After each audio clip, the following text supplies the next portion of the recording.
Yung what's up sa inyo mga boss. Meron sa ating nagpa-swap. Ayan na. Honda Click version 3. Ayan. Shoutout natin si Bossing. Hindi ko mabasa yung pangalan niya kasi naka-Chinese character. So nagpa-swap sa atin si Boss Black and White. Ayan no. May nakalagay dito na Monster Energy. Tsaka yan. Honda Click Sportmatic.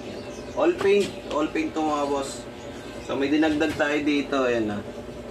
Ito, Chinese character te. So ang meaning nito, hope, faith, tsaka love. Ayan. Isa nandiyan na sa labas. Tapos sa pamigay na Boss J, pupunta na kami ron. Kung gusto mo na ganitong mags, PM mo ako sa page, sa TikTok, PM mo ako. Pag-usapan natin kung anong gusto mong kulay. Ito, black and white. Gaya na ito.